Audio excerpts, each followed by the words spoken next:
Hello beautiful friends, my name is Brittany, this is Rescues and Reads. Welcome back or welcome to the channel. I'm so glad this video found you. Today we are here to build my July TBR, but first a few housekeeping items. First of all, yes, you might notice that I now have one of these fancy new microphones that all of the cool booktube girlies are utilizing these days. And I picked this up because some people have mentioned recently having problems hearing me with the audio of my videos, which is wild because I've had the same exact camera and audio settings for the past 15 months and nobody ever said anything until that vlog that I did about the Book of the Year finalists. And I didn't know if it was like a them thing and their devices or if it really was a me thing. And so in order to kind of take away the doubt and balance the audio, I decided to get one of these fun external microphones. Now, here's the problem in that I, for some reason, cannot seem to figure out how to plug this in correctly. I know how. In my mind, I know how, but I automatically want to plug this cord into the headphone jack and not the microphone jack. And so I have just spent the past 2.5 hours filming videos and none of them came out with sound. And that includes this one. So I'm now actually filming this for the second time. Also, the TBR video required me to screen record a lot of things on my phone. And so you're not going to get live reactions from me because I already know what the results of those spinner wheels are, if that makes sense. And also, yes, just to address the setup that I have, I'm trying something a little bit different simply because my office has an unfortunate configuration for what I'm trying to do in here. The window is directly in front of me at this point, but it faces a closet door. And so if I want to face directly in front of the window, that means y'all have to face the closet.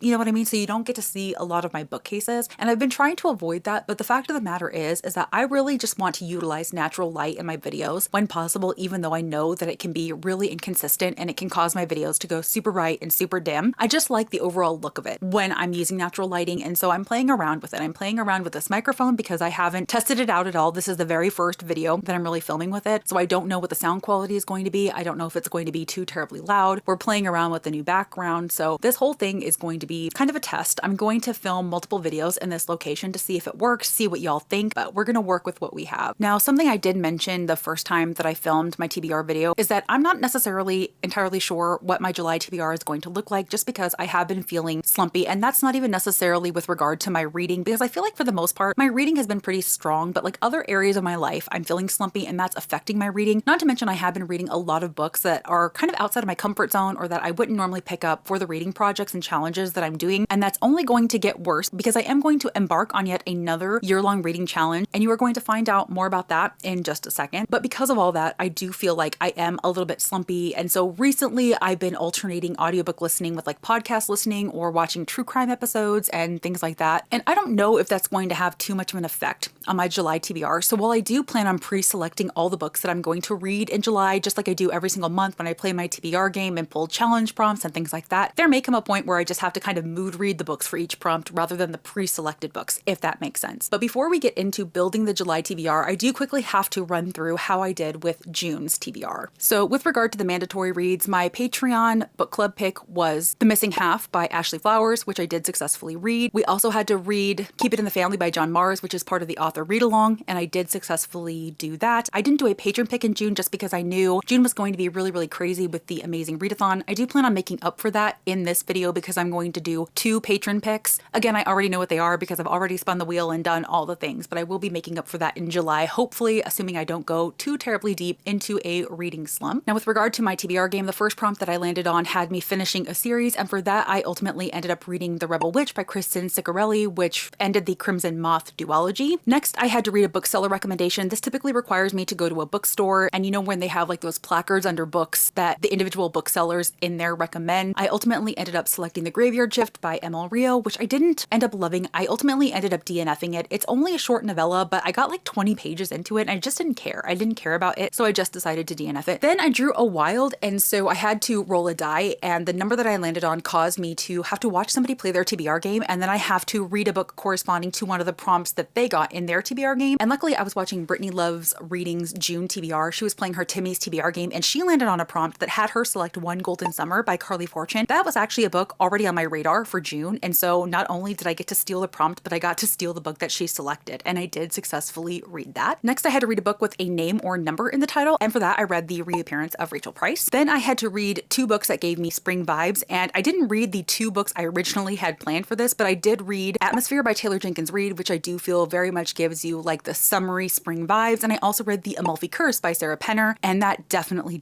gives you the spring summer vibes. So this was very much satisfied. And then the final prompt prompt that I had to read was a book with green on the cover, and for that I utilized The Missing Half, which again was my Patreon book club pick. So we had another successful TBR month, and we are starting the month of July fresh, which is great because again, I don't know what my reading is going to look like in July. We are going to see. All right, now let's go ahead and actually start building my July TBR, starting with the mandatory reads. So the Patreon book club pick for July is actually Atmosphere by Taylor Jenkins Reid. That is what won the poll, but again, I have already read it. Don't have to worry about that. And our final John Mars book is going to be in July, and that is The Passenger, something that I once again have already read, so I don't have to worry about that. Now, something new that I am initiating in my Patreon for Archie tiers is an exclusive buddy read option, and that means anybody in the Archie tier has the option of picking a book, any book that they want. It doesn't have to be a book on my TBR or radar at all. It just has to be a book that they want to read directly with me, and I'm going to do one a month, and we're going to have a private buddy read for the month of July. I'm going to be reading Heartwood by Amity Grace with Andrea. This is the book that she has selected. This is a book that came on my radar a couple of months ago. I made it a book of the month prediction, and from what I remember about the synopsis of this follows a woman, I think she's in her early 40s. She's an experienced hiker, but she gets lost on the Appalachian Trail, and during this time, while she's lost and she's trying to survive, she's writing down her thoughts and feelings via like poems and writings to her mother, I think. We're also following a game warden who is trying to find her, and then we are following an elderly bird watcher who is going to somehow be tied to this mystery, and I think she's going to try to help locate the hiker as well. I feel like this is going to be incredibly atmospheric. I also think that it's going to be harrowing in some ways because you have this woman who is fighting for her life, but I also think that it's probably going to be very beautiful and poignant as we are reading these communications that she is writing to her mother. I'm not entirely sure how I feel about the poetic element of these writings, but I am very much interested in this, and I'm looking forward to having a private buddy read with Andrea. All right, now let's go ahead and get into the patron picks. Like I said, I have already spun the wheel, so I will go ahead and pop both of the spins on the screen, but essentially the picks were The Drowning Woman by Robin Harding, as well as the next book in the Will Trent series by Karen Slaughter. These were Andrea and Jarrett's picks respectively, and I'm actually really happy with these because they are both thrillers, and that's kind of what I need right now. As I mentioned, I have been reading a lot of like very literary and historical fiction books for the projects that I'm doing, and even though for the most part I'm really enjoying the books that I read, they are heavier, they are taking a long time, they are taking a lot of brain power, and I feel like these thrillers are really what I need to kind of cleanse my palate. I love Karen Slaughter. She's one of my favorite thriller authors of all time. She just does dark and gritty so well, and I'm looking forward to being back in the world of Will Trent. And The Drowning Woman is not currently one that's on my TBR, but Andrea thinks that I'm going to like it based on my past history. This is one that came on my radar when it first came out. It's just nothing that I gravitated towards reading, and so I'm excited to see how I feel about it. So these were excellent Patreon picks for the month of July. I think that they are going to be just what I need. All right, now something new that you will see in every single TBR video going forward, at least for the next year, is the HRCYED challenge. If you are not familiar, this stands for the hardest reading challenge you will ever do. This was created by Stephanie over at Cordy. The first round was introduced last year. It ran from July 7th of last year to July 6th of this year, and essentially round 2 was just announced, and that's going to be starting on July 7th, although you can start at any point as long as you are not giving yourself extra time. So I'm actually going to be starting on July 1st and ending on June 30th of next year. I didn't participate in HRCYED round 1, but I feel more confident in my reading this year. I feel like I'm going to be able to successfully do HRCYED round 2, and I actually like a lot of the prompts more this round. So I'm really excited. I'm going to have a full planning video for HRCYED 2 coming out. It's going to be coming out after this one, so be on the lookout for that. I will leave Cordy's channel down below along with the announcement video, and again, I'm going to have a whole planning session coming out on my channel in the future, but because there are so many prompts, I don't exactly know the entire number of prompts to satisfy, and it's going to differ a little bit for everyone depending on certain factors within the challenge, but there are a lot, y'all, and in order to ensure that I am beating this challenge, right, I need to ensure that I'm intentionally reading several books for this challenge every single month. And so I think right now I'm going to go ahead and start off with 5 spins of the wheel. I put all of the prompts into the wheel, or not all of them, but most of them. Some of them I think I'm going to easily be able to satisfy in the natural course of my reading, and I didn't feel it necessary to put in the spinner wheel, but I'm going to go ahead and spin 5 times. But again, I have already done the spins, so we're just going to run through them really quickly. The first spin has me satisfying one of the prompts for the rainbow challenge. This is another one that I really feel like I can satisfy during the natural course of my reading, but I did go ahead and put it in here just in case. I'm going to easily be able to satisfy this in July, so I don't feel like I'm going to have a problem at all. Next, I landed on a nonfiction challenge, and y'all know that nonfiction is not really my jam, so this is actually definitely going to be a challenge for me. However, there is one book that I have decided to read. It's something that has been on my radar for a long time, but it's very